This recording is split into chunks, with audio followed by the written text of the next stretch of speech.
Apologise. Some of my talk includes things about three random words and password managers and things like that. So I apologise for just reiterating what we've been talking about before. So I am Sarah Turner. I'm a PhD student at the School of Computing at the University of Kent. And I'm going to talk today about some research that we've done into what advice people find when they search the internet about cybersecurity for their smart home devices. So very, very briefly, today I'm going to discuss why we looked at this topic and how we looked at it. And then I will spend most of the time explaining what we found and the recommendations coming out of these findings.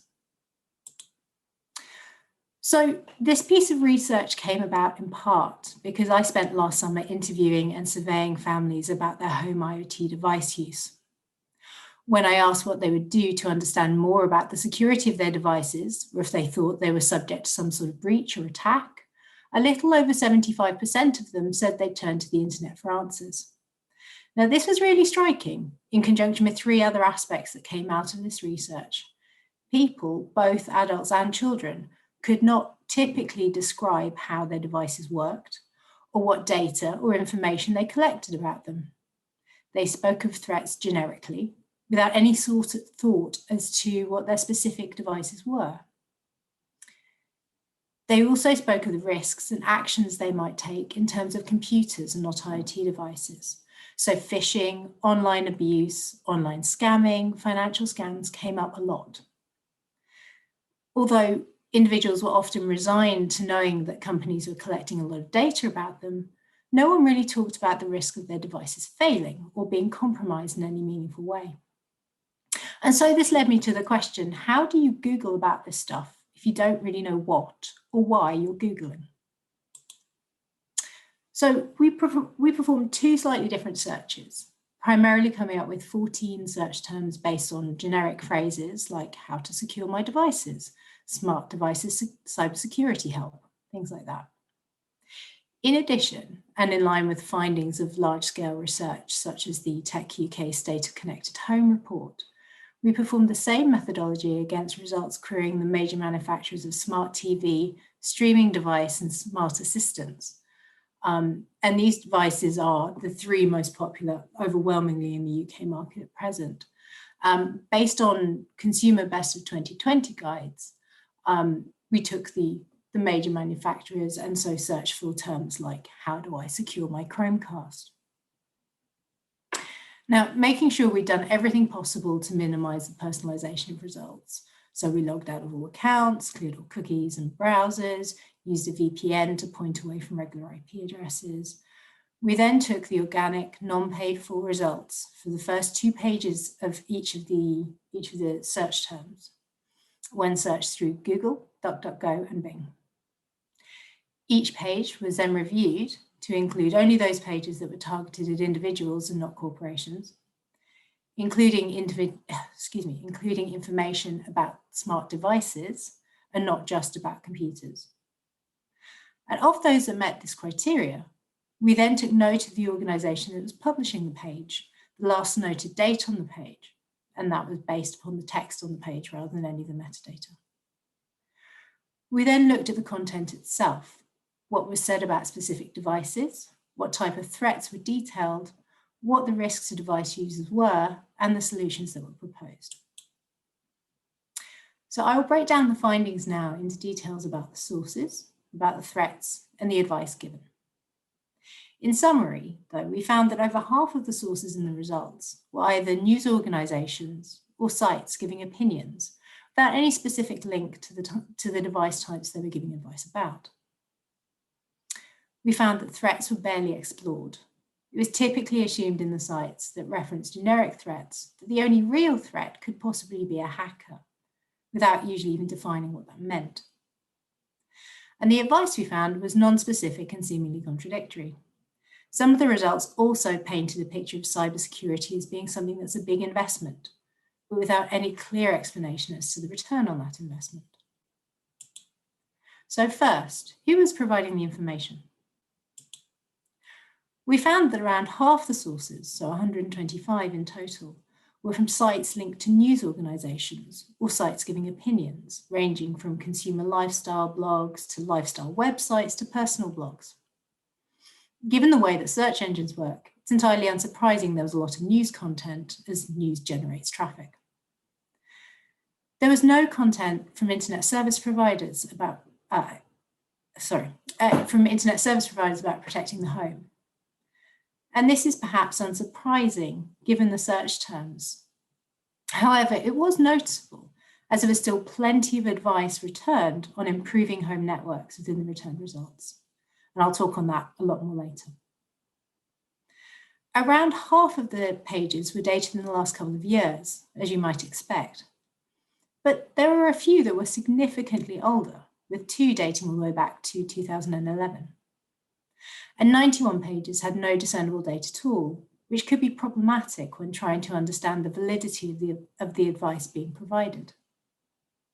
So what does it matter that news sites and sources unrelated to the device producers themselves dominated? Well, I think it matters because search engines are not advice returning algorithms. If you don't have precisely the right search terms, which, going back to our other interview and survey work, it's very likely for an average user not to have these terms. You're going to find things that rank highly because of their SEO and not their relevance to your problem. And this is problematic because news stories and blogs on specific events often rank highly for years, yet capture a moment in time when the story is typically just breaking. And there's no advice to be had about what an individual can and should do. To give an example, when we search for Philips Smart TV security on Google, the featured snippet, so the top result returned with a section of the text shown for kind of easy reading so you don't have to leave the site, was a blog from a prominent security researcher about a number of security flaws from 2014. This was not helpful, both in terms of a prospective user looking for advice. Do you carry on searching, or do you just buy another brand? And for the established Philips TV user, this might inspire fear, even though this is, in smart device terms, ancient history. Now, turning to threats. In my mind, understanding the threats to you as a user is the most effective way to manage your security. If you know realistically what you're worried about, you can prioritize how you manage it. That said, trying to manage all the risks associated with having devices is overwhelming. So having a better understanding of what threats may actually impact you personally is a pretty helpful way of determining what you can and should worry about and what is beyond your control. Not having a clear idea of what threats there are can push people to the other end of the spectrum, though. If your only threat is a hacker, then where do you start with what they might do? Of course, in the results, the vast majority of threats discussed were those of our hacker friend. Even though, as a device user, the biggest threat to yourself might actually be the people in your house using the device you're not happy with or even aware of, or the device being unavailable for use, or incredibly personal data being sold. So, as you can see by this huge maroon square in the tree map, the vast majority of threats, as I mentioned, were exactly of the vague hacker or unauthorized access type. So that's to say, someone you don't know gaining external access to your device. At no point were insider threats, things like people spending money on devices because of a lack of blocks to stop direct purchases, mentioned. Now, of course, there are risks of your hacker type exploiting poor security practices to watch you in your bedroom, talk to your children, or run botnets through your devices. None of this was described in detail in the results. When more technical terms like malware or botnets were mentioned, they were often without further explanation, as if the reader should already understand what this means. And of course, most of these scenarios are really difficult to contemplate or want to think about within your own home. But we would argue that users need to be made more aware of these threats, because security is not all about what happens on social media or financial fraud, things like that. The more traditional things that people tend to think of as concerns in relation to their security.